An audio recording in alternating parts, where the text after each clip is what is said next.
Krishna. Hare Krishna. Hare Krishna. Welcome to our Sunday Krishna book reading to Srila Prabhupada.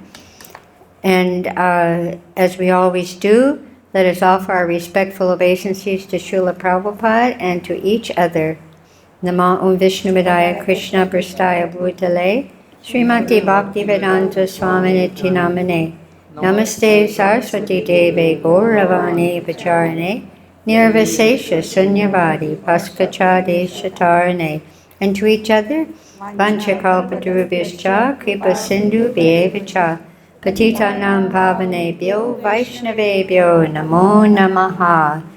So for those of you online, you can take out your Krishna books on chapter 10. And you can note on the bottom of your screen, there on ISKCON Vrindavan Facebook page, you can see the subtitles, which is very helpful to understand and to follow along in English. Okay, chapter 10, the deliverance of Nalakuvara and Manigriva. The story of the cursing of Nalakuvara and Manigriva and their deliverance by Krishna under the all-blissful desire of the great sage Narada is here described. The two great demigods Nalakuvara and Manigriva were sons of the treasurer of the demigods Kuvera, who was a great devotee of Lord Shiva. By the grace of Lord Shiva, Kuvera's material opulences had no limit. As a rich man's sons often become addicted to wine and women, so these two sons of Kuvera were also addicted to wine and women, wine and sex.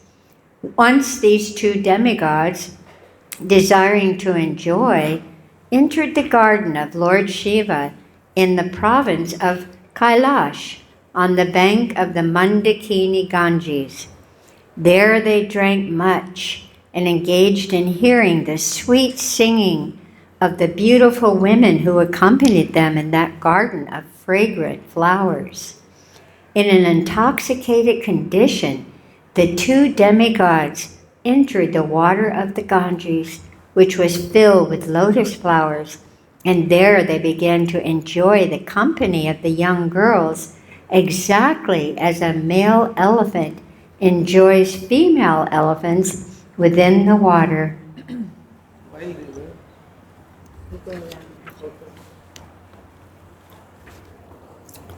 While they were thus enjoying themselves in the water, all of a sudden Narada, the great sage, happened to pass that way. He could understand that the demigods Nalakuvara and Manigriva were too much intoxicated and could not even see that he was passing. The young girls, however, were not so much intoxicated as the demigods, and they at once became ashamed at being naked before the great sage Narada. They began to cover themselves with all haste. The two demigods, sons of Kuvera, were so much intoxicated that they could not appreciate the presence of the sage Narada, and therefore did not cover their bodies. On seeing the two demigods so degraded by intoxication, Narada desired their welfare, and therefore he exhibited his causeless mercy upon them by cursing them. Because the great sage was compassionate upon them, he wanted to finish their false enjoyment of intoxication and association with young girls, and wanted them to see Lord Krishna face to face. He conceived of cursing them as follows. He said that the attraction for material enjoyment is due to an increase of the mode of passion. A person in the material world, when favored by the material opulence of riches, generally becomes addicted to three things: intoxication, sex, and gambling. Materially opulent men, being puffed up with the accumulation of wealth, also become so merciless that they indulge in killing animals by opening slaughterhouses, and they think that they themselves will never die. Such foolish persons forgetting the laws of nature, become overly infatuated with the body.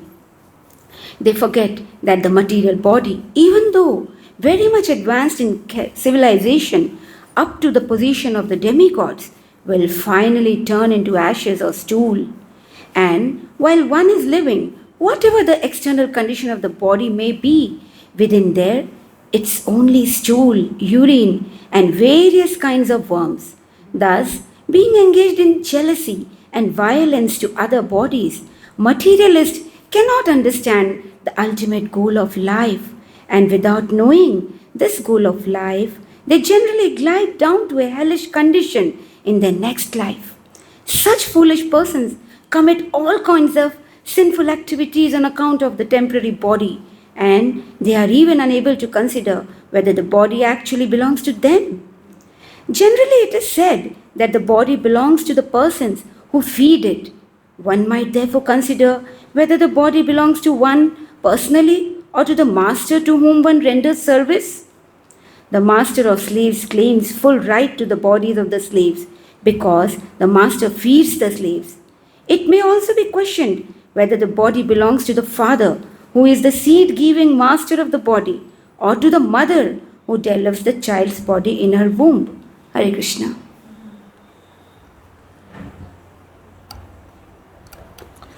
Foolish persons are engaged in committing all sorts of sins due to the misconception of identifying the material body with the self. But one should be intelligent enough to understand to whom the body belongs. A foolish person indulges in killing animals to maintain the body, but he doesn't consider whether the body belongs to him or to his father or mother or maternal grandfather. Sometimes a father gives his daughter in charity to a person with a view of getting back the daughter's child as a son. The body may also belong to a stronger man who forces it to work for him. Sometimes a slave's body is sold to a master, and from that day on, the body belongs to the master. And at the end of life, the body belongs to the fire, because the body is given to the fire and burned to ashes. Or the body is thrown into the street to be eaten by the dogs and vultures.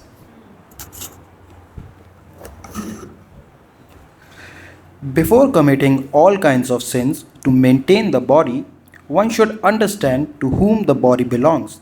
Ultimately, it is concluded that the body is a product of material nature, and at the end, it merges into material nature.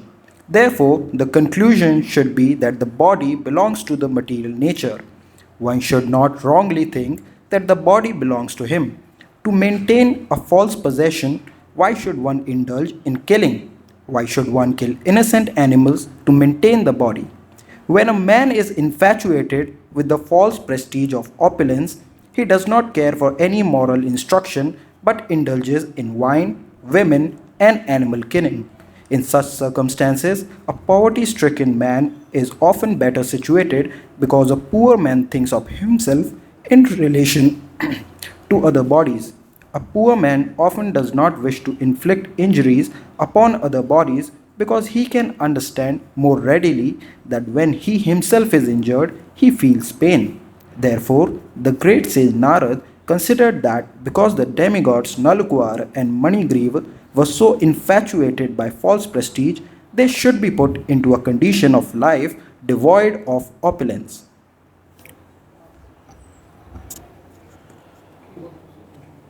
A person who has a pinprick in his body does not wish others to be pricked by pins. A considerate man in the life of poverty does not wish others to be also put into that condition. Generally, it is seen that one who has risen from a poverty-stricken life and becomes wealthy creates some charitable institution at the end of his life, so that other poverty-stricken men might be benefited. In short, a compassionate poor man may consider others' pains and pleasures with empathy. A poor man is seldom puffed up with false pride, and he may be freed from all kind of infatuation. he may remain satisfied by whatever he gets for his maintenance by the grace of the Lord.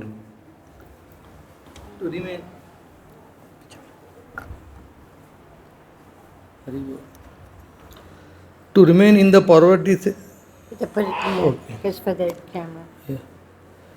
to remain in that poverty-stricken condition is a kind of austerity according to the Vedic culture.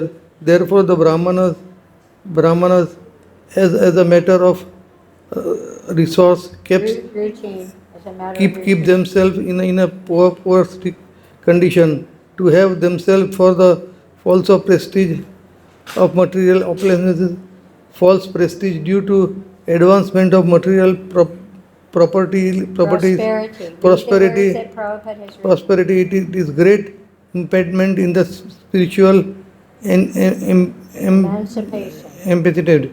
A poverty-stricken man cannot become unnaturally fat by eating more and more, and an account of not being able to eat more than he requires.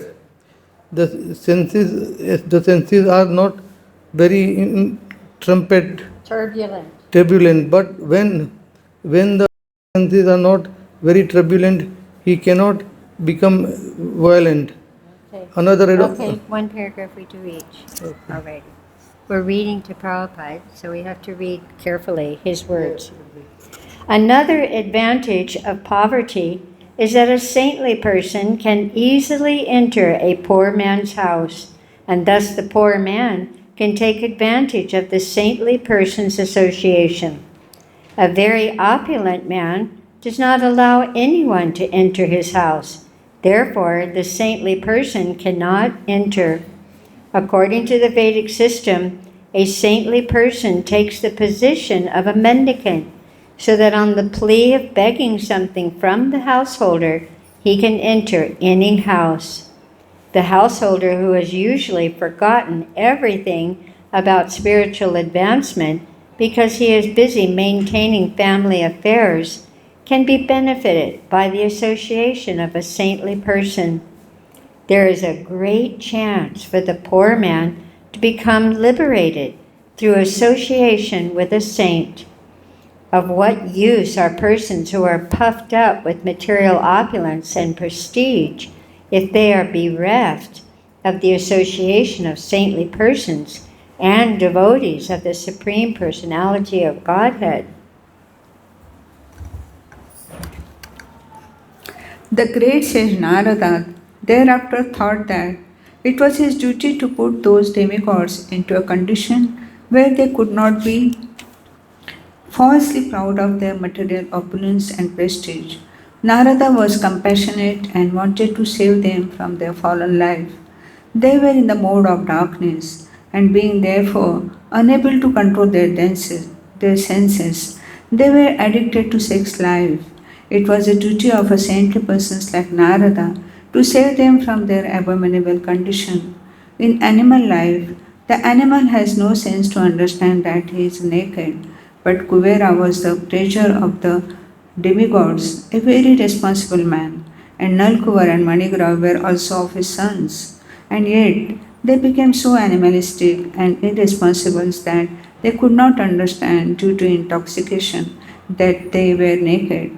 To cover the lower part of the body is a principle of human civilization, and when men or women forget these principles, they become no better than animals. Narada therefore thought that the best punishment for them was to make them immovable living entities or trees. Trees are by nature laws, immovable.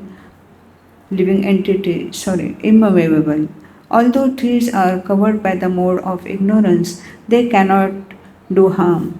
The great sage Narada thought it fitting that although the brothers would be punished to become trees, by his mercy they would continue to keep their memory and be able to know what they were being punished, why they were being punished. After changing the body, a living entity generally forgets his previous life, but in some special cases, by the grace of Lord, as with Nalakuvar and Manigrav one can remember. Sage Narada therefore contemplated that the two demigods should remain for 100 years in the time of the demigods in the form of trees, and after that they would be fortunate enough to see the Supreme Personality of Godhead face to face by His causeless mercy.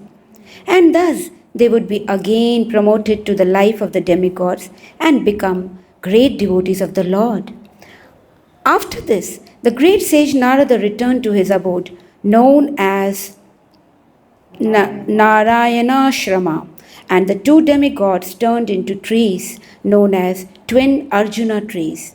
The two demigods were favored by the causeless mercy of Narada and given a chance to grow in Nanda's courtyard and see Lord Krishna face to face. Hare Krishna.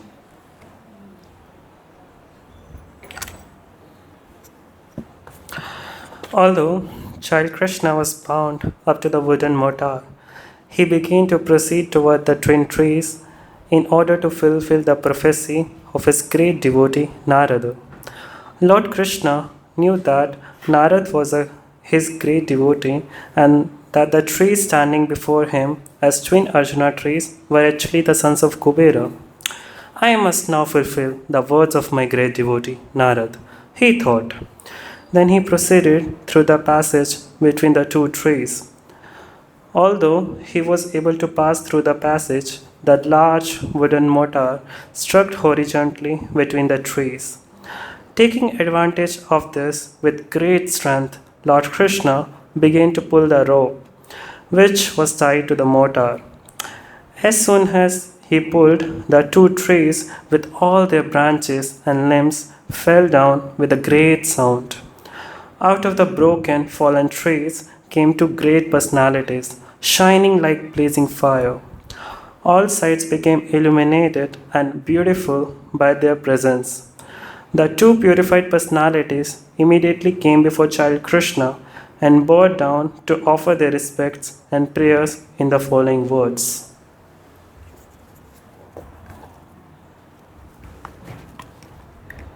Dear Lord Krishna, you are the original personality of Godhead, master of all mystic powers. Learned Brahmanas know very well that this cosmic manifestation is an expansion of your potencies, which are sometimes manifest and sometimes unmanifest.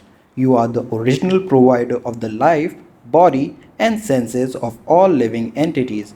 You are the eternal God, Lord Vishnu, who is all pervading, the imperishable controller of everything, and you are eternal time. You are the original source of the cosmic manifestation which is acting under the spell of the three modes of material nature: goodness, passion, and ignorance.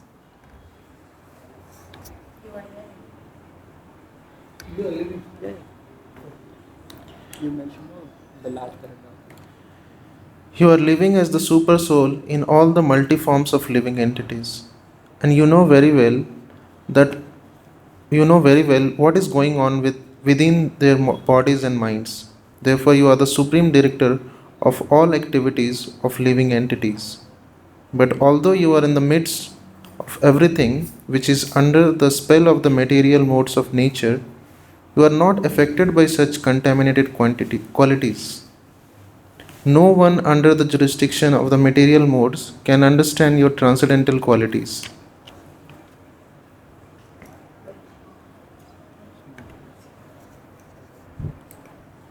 Which existed before the creation. Therefore, you are called the Supreme Transcendence. Let us offer our respectful obeisances unto the lotus feet of you, Lord Vasudev, the Supreme Brahman, who are always glorified by your personal internal potencies. In this material world, you make yourself known only by your different incarnations. Although you assume different types of bodies, these bodies are not part of the material creation. They are always full of the transcendental potencies of unlimited opulence, strength, beauty, fame, wisdom, and renunciation. In the material existence, there is a difference between the body and the owner of the body. But Because you appear in your original spiritual body, there is no difference for you. When you appear, your uncommon activities indicate that you are the Supreme Personality of Godhead. Such uncommon activities are not possible for anyone in material existence. You, the Supreme Personality of Godhead, cause the birth and death as well as the liberation of the living entities. And you are full with all your plenary expansions. You can bestow on everyone all kinds of benedictions. O Lord, O source of all auspiciousness and goodness, we offer our respectful obeisances unto you.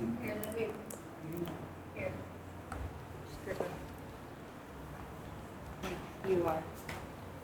To the end of the paragraph. You are the all-pervading. Hold on. You are bound to everyone.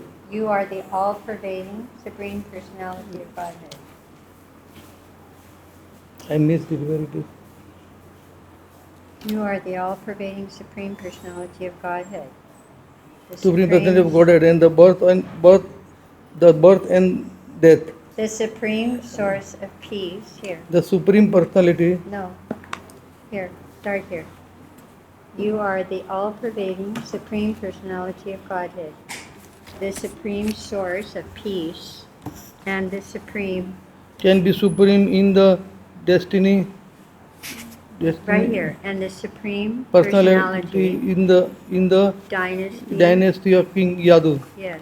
Lord, O Lord, your Father, Our Father. our Father knows that Kuber and demigods is your servant.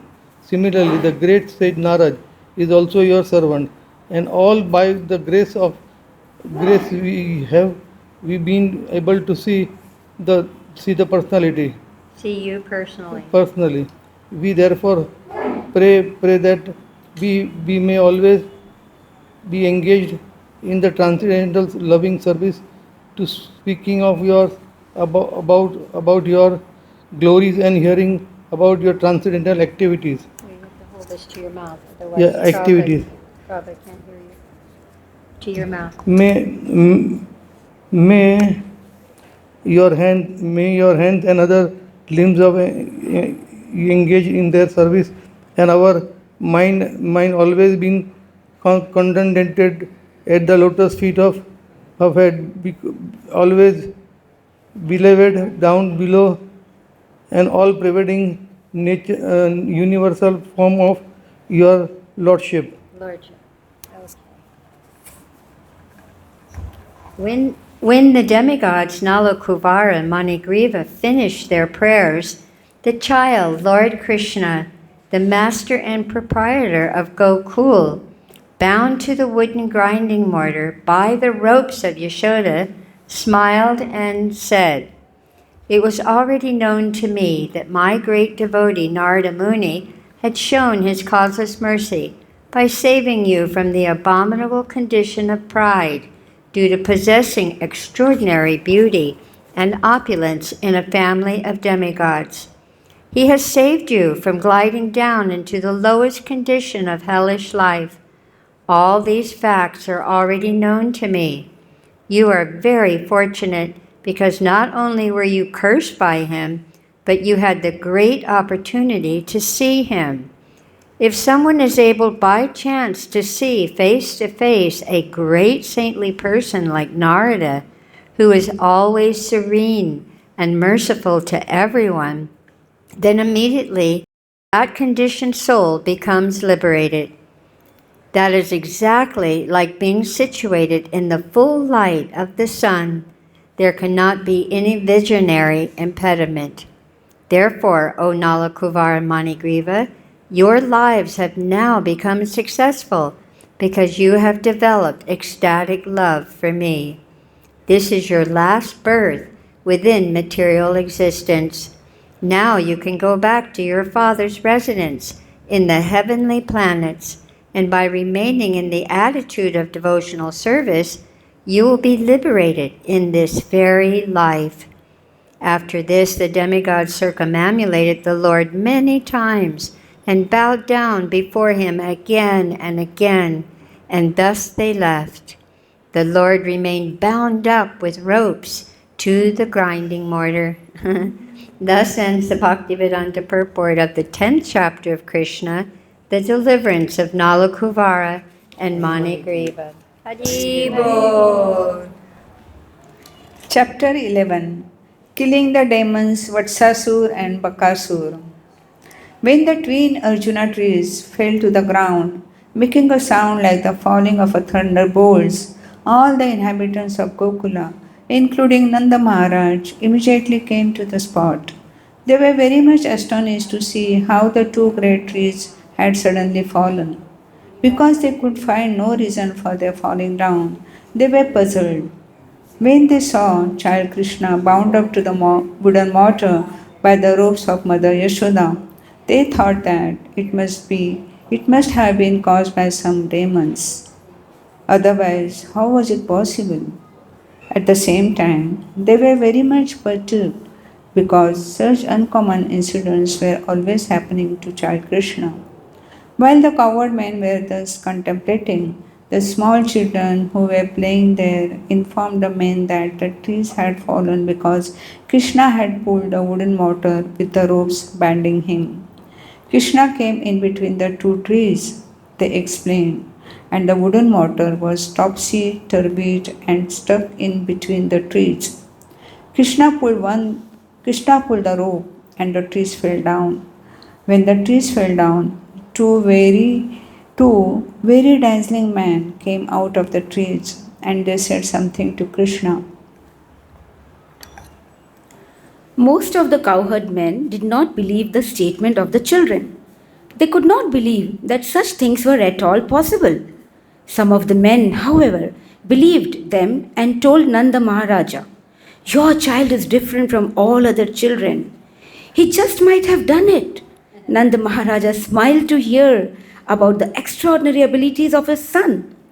He came forward and untied the knot just to free his wonderful child. After being freed by Nanda Maharaja, Krishna was taken unto the laps of the elder gopis. They took him away to the courtyard of the house and began to clap, praising his wonderful activities. Krishna danced along with their clapping just like an ordinary child. The Supreme Lord Krishna, being completely controlled by the gopis, sang and danced just like a puppet in their hands.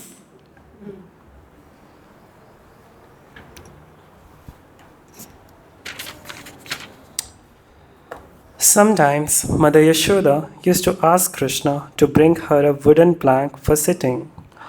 Although the wooden plank was too heavy to be carried by a child, still, somehow or other, Krishna would bring it to his mother.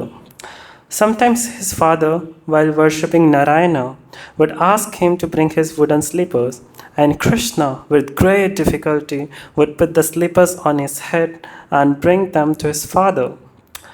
When he was asked to lift some heavy article and was unable to lift it, he would simply move his arms. In this way, daily, at every moment, he was a reservoir of all pleasure for his parents.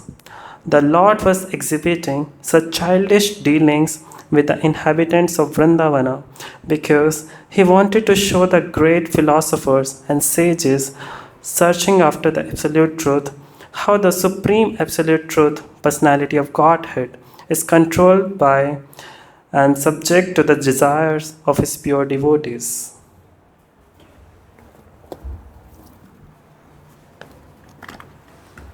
One day, a fruit vendor came before the house of Nand Maharaj. Upon hearing the vendor call, "If anyone wants fruit, please come and take them from me," Child Krishna immediately took some grains in his palms and went to get fruits in exchange. In those days, exchange was by barter. Therefore, Krishna might have seen his parents acquire fruits and other things by bartering grain, and so he imitated.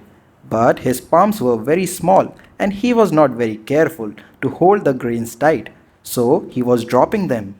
The vendor, who came to sell fruits, saw this and was very much captivated by the beauty of the Lord. So she immediately accepted whatever few grains were left in his palms and filled his hands with fruits. In the meantime, the vendor saw that her whole basket of fruit had become filled with jewels. The Lord is the bestower of all benedictions. If someone gives something to the Lord, he is not the loser, he is the gainer by 1,000,000 times. One day, Lord Krishna, the liberator of the twin Arjuna trees, was playing with Balaram and other children on the bank of the Yamuna. And because it was already late in the morning, Rohini, the mother of Balaram, went to call them back home. But Balaram and Krishna were so engrossed in playing with their friends that they did not wish to go back. They just engaged themselves in playing more and more. When Rohini was unable to take them back home, she went home and sent Mother Yashoda to call them again. Mother Yashoda was so affectionate toward her son that as soon as she came out to call him back home, her breasts filled up with milk. She loudly cried, "My dear child, please come back home. Your time for lunch is already past." She then said, "My dear Krishna, O my dear lotus-eyed child, please come back and suck my breast. You have played enough. You must be very hungry, my dear child, my dear little child. You must be tired from playing for so long." She also addressed Balaram thus, "My dear Rama, the glory of your family, my dear child, please come back with your younger brother Krishna immediately. You have been engaged in playing since early morning and you must be very tired. Please come back and take your lunch at home. Your father Nandaraj is waiting for you. He has to eat. So you must come back so that he can eat."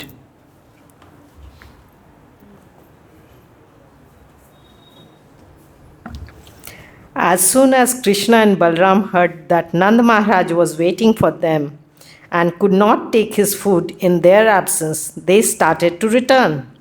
Their playmates complained, "Krishna is leaving us just at the point when our playing is at the summit. Next time we shall not allow him to leave."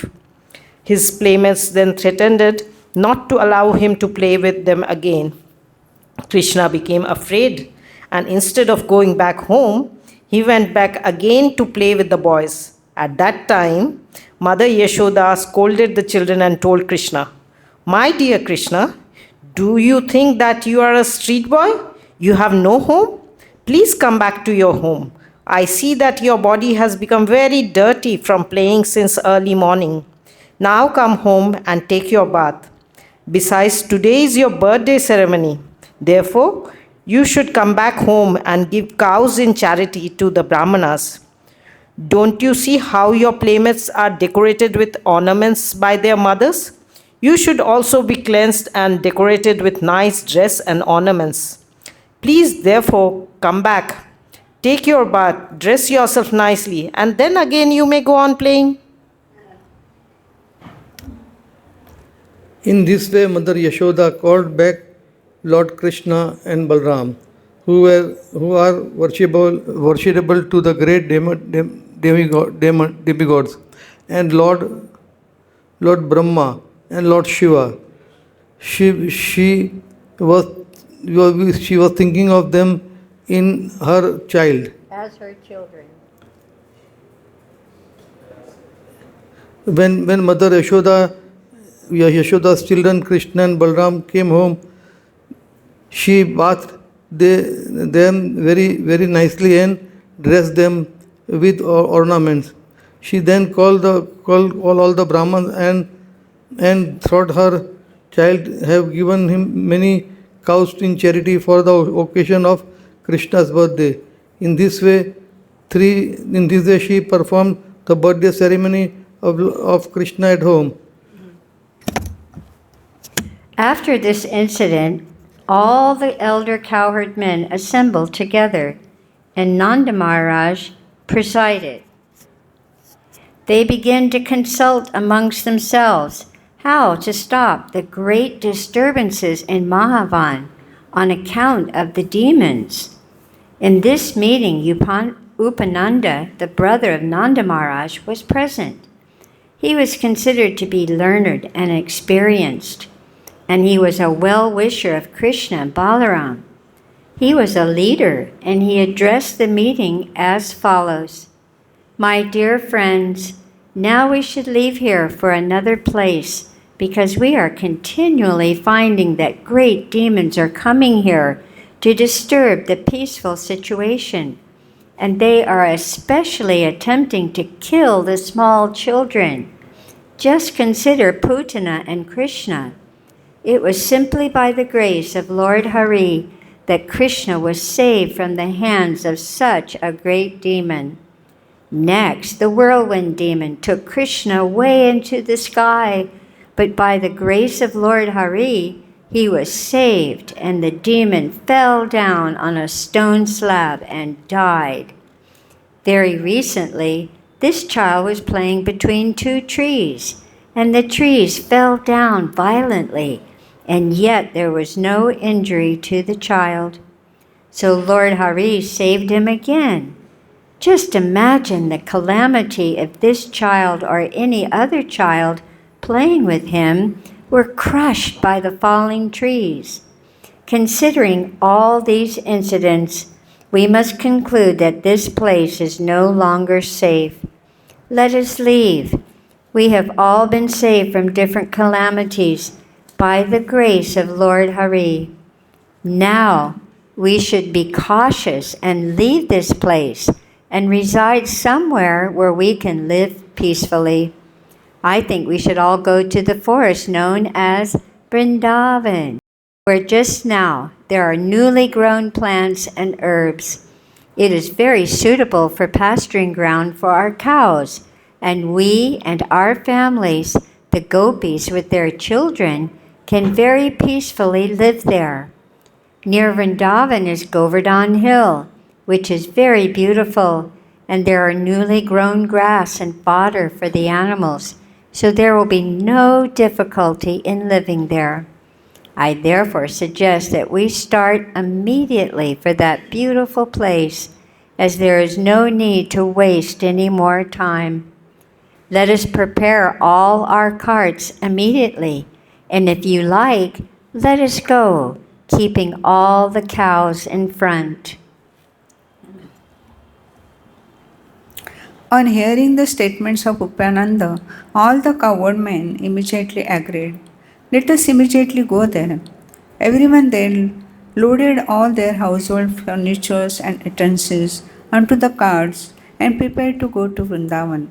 All the children, women, and old men of the village were arranged on seats, and the cowherd men equipped themselves with bows and arrows to follow the carts. All the cows and bulls were placed in the front along with their calves, and the men with their bows and arrows surrounded the herds and carts and began to blow on their horns and bugles. In this way, with tumultuous sound, they started for Vrindavan. And who can describe the damsels of Raja? They were all seated on the carts and were very beautifully dressed with ornaments and costly saris.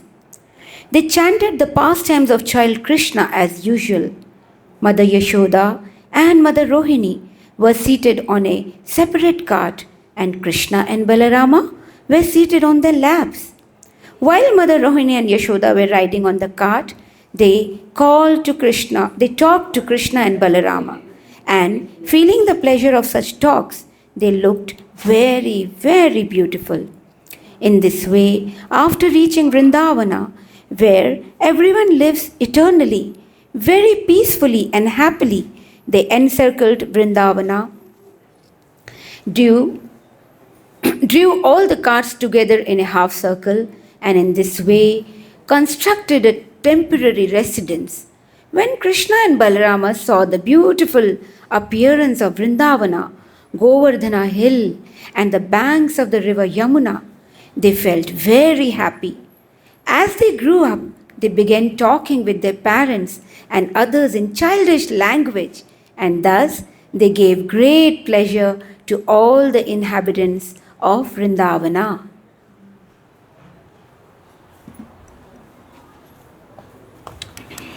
Soon, Krishna and Balram had grown sufficiently to be given charge of their calves.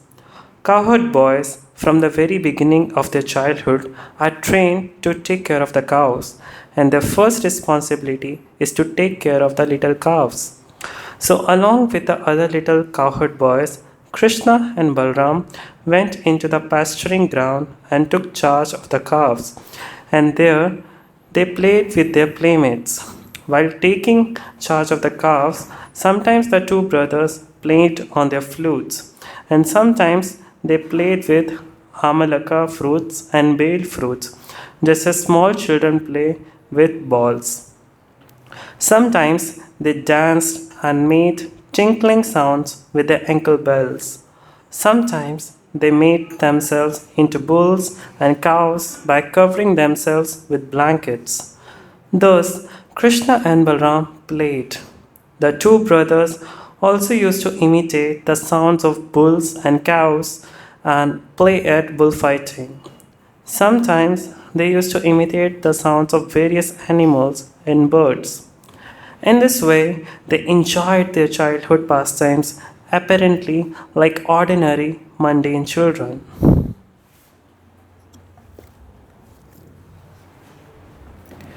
Once, when Krishna and Balram were playing on the bank of the Yamuna, a demon of the name Vatsasur assumed the shape of a calf and came there intending to kill the brothers.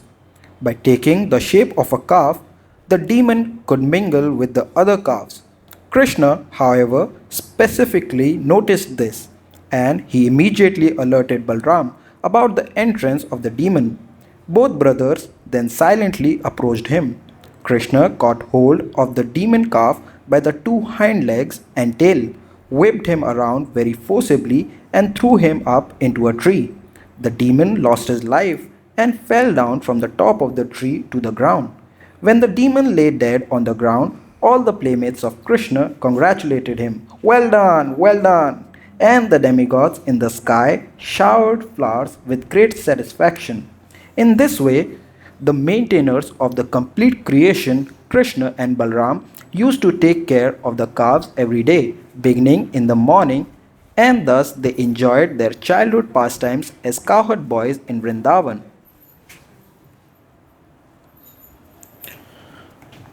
One day, all the cowherd boys went to the bank of the river Yamuna to water their calves. When the calves drank water from the Yamuna, the boys also drank. After drinking, when they were sitting on the bank of the river, they saw a huge animal which looked something like a heron and was as big as a hill. Its top was as strong as a thunderbolt. When they saw that unusual animal, they became afraid of it. The name of this beast was Bakasur, and he was a friend of Kamsa's. He appeared on the scene suddenly and immediately attacked Krishna with his pointed sharp beak and quickly swallowed him up. When Krishna was thus swallowed, all the boys, headed by Balaram, became almost breathless, as if they had died. But when the Bakasur demon was swallowing up Krishna, he felt a burning, fiery sensation in his throat. This was due to the glowing effulgence of Krishna. The demon quickly threw Krishna up and tried to kill him by pinching him in his beak. Bakasur did not know that although Krishna was playing the part of a child of Nand Maharaj, he was still the original father of Lord Brahma, the creator of the universe. Mother Yasoda's child, who is the reservoir of pleasure for the demigods and who is the maintainer of saintly persons, caught hold of the great gigantic heron by the two halves of his beak, and before his cowherd boyfriends bifurcated his mouth, just as a child very easily splits a blade of grass. From the sky, the denizens of the heavenly planets showered flowers like the mallika, the most fragrant of all flowers, as a token of their congratulations. Accompanying the shower of flowers was a vibration of bugles, drums, and conch shells.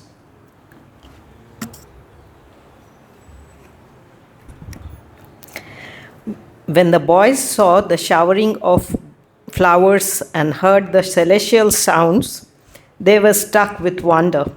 And when they saw Krishna freed from the mouth of great demon Bakasur, all of them, including Balram, were so pleased that it seemed as if they had regained their very source of life.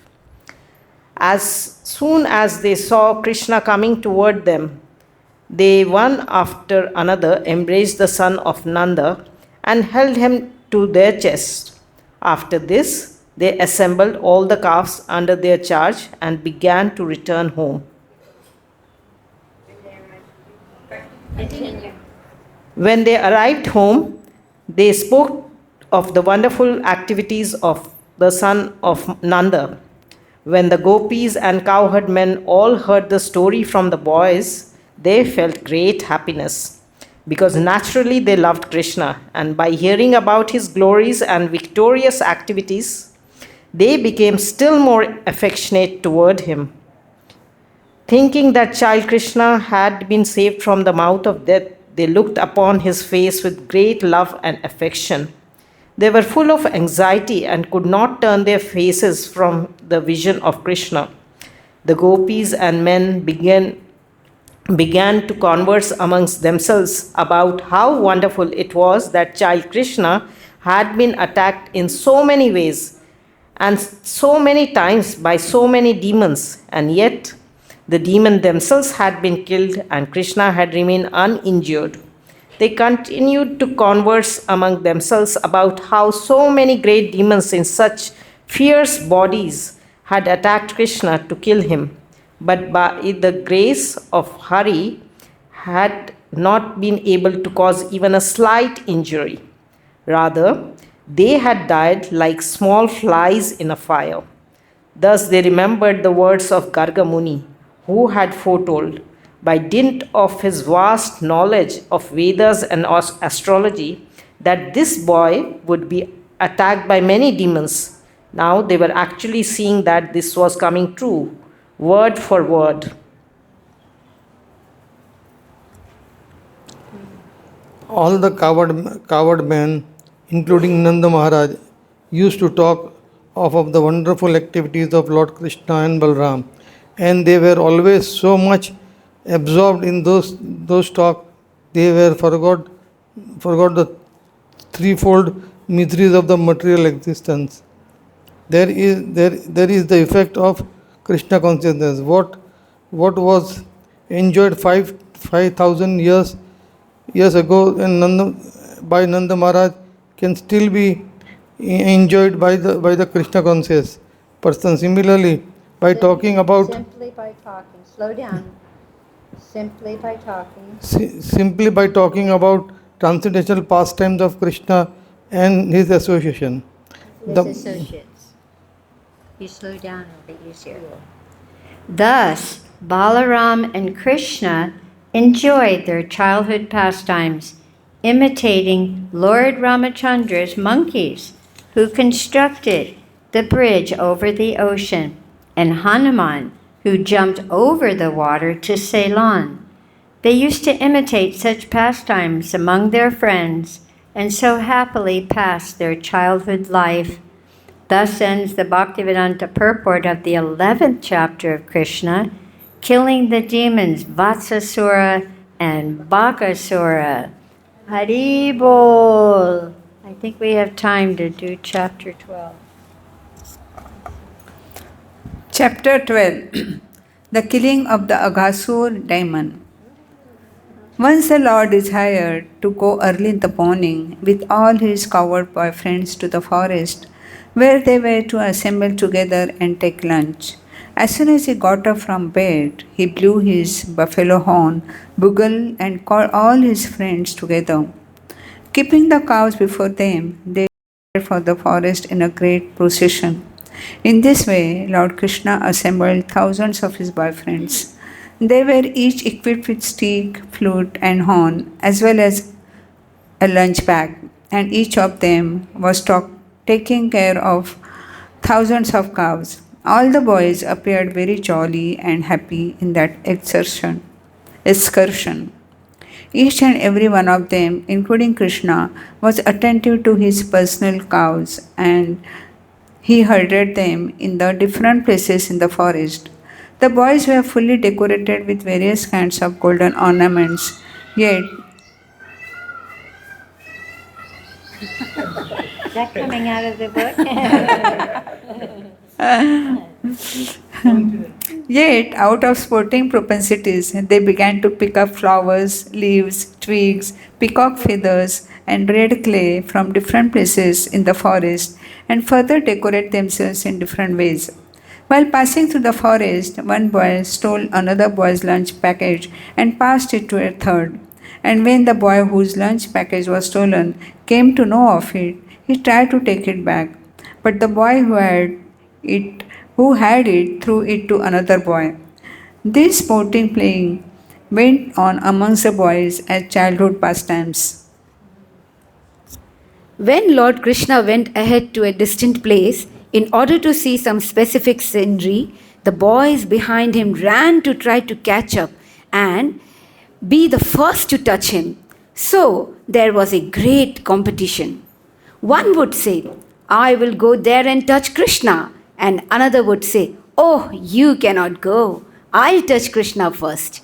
Some of them played on their flutes or vibrated bugles made of buffalo horn.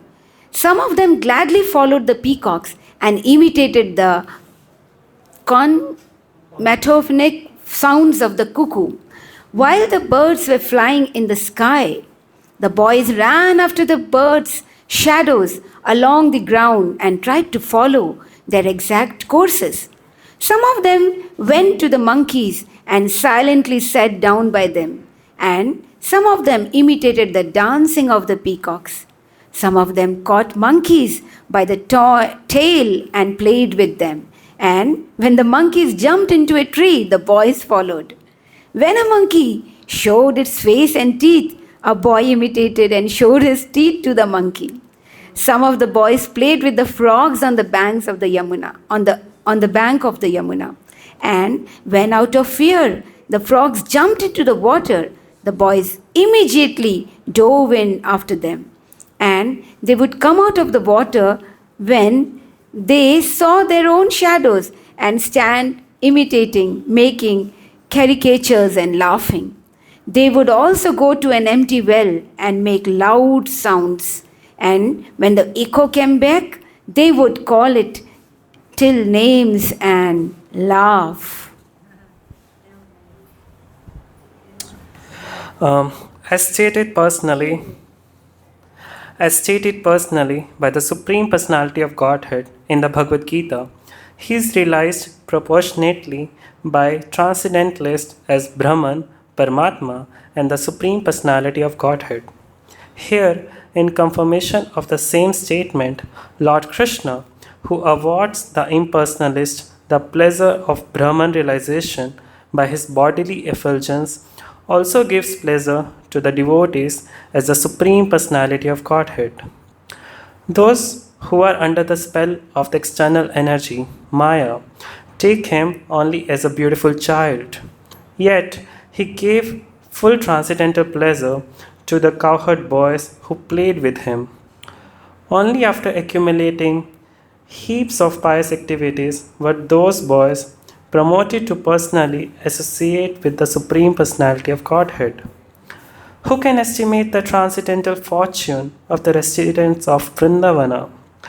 They were personally seeing the Supreme Personality of Godhead face to face, he whom many yogis cannot find even after undergoing severe austerities, although he is sitting within their hearts. This is confirmed in the Brahma Samhita. One may search for Krishna, the Supreme Personality of Godhead, through the pages of the Vedas and Upanishads, but it is difficult to find him there. However, One who is fortunate enough to associate with a devotee can see the Supreme Personality of Godhead face to face. After accumulating pious activities in many previous lives, the cowherd boys were seeing Krishna face to face and playing with him as friends. They could not understand that Krishna is the Supreme Personality of Godhead, but they were playing as intimate friends with intense love for him. Keep going. Okay. Might as well finish the chapter. It's a long chapter. It's only 2 more pages. Right? Okay. When Lord Krishna was enjoying his childhood pastimes with his boyfriends, one Aghasur demon became very impatient. He was unable to tolerate seeing Krishna play so happily, and therefore he appeared before the boys intending to kill them all. This Aghasur was so dangerous that even the denizens of heaven were afraid of him. Although the denizens of heaven drank nectar daily to prolong their lives, they were afraid of this Aghasur and were wondering, when will the demon be killed? The denizens used to drink nectar to become immortal, but actually they were not confident of their immortality. On the other hand, the boys who were playing with Krishna had no fear of the demons. They were free of fear. Any material arrangement for protecting oneself from the death is always unsure, but if one is in Krishna consciousness, then immortality is confidently assured. The demon Aghasur appeared before Krishna and his friends. Aghasur happened to be the younger brother of Putana and Bakasur, and he thought, Krishna has killed my brother and sister. Now I shall kill him along with all his friends and calves. Aghasur was instigated by Kamsa, so he had come with determination. Aghasur also thought that when he would offer grains and water in memory of his brother and sister and kill Krishna and all the cowherd boys, then automatically all the inhabitants of Vrindavan would die. Generally, for the householders, the children are the life and breath force. When all the children die, then naturally the parents also die on account of a strong affection for them.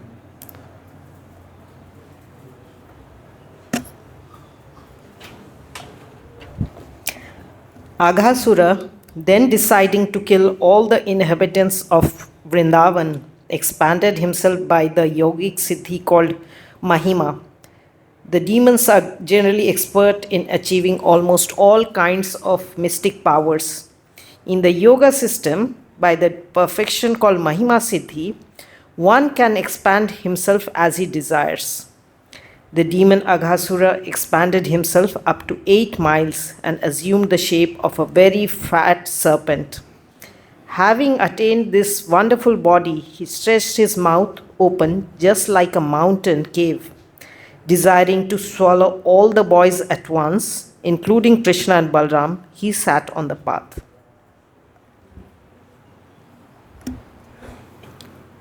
The demon in the shape of big fat serpent expanded his lips from the land of sky.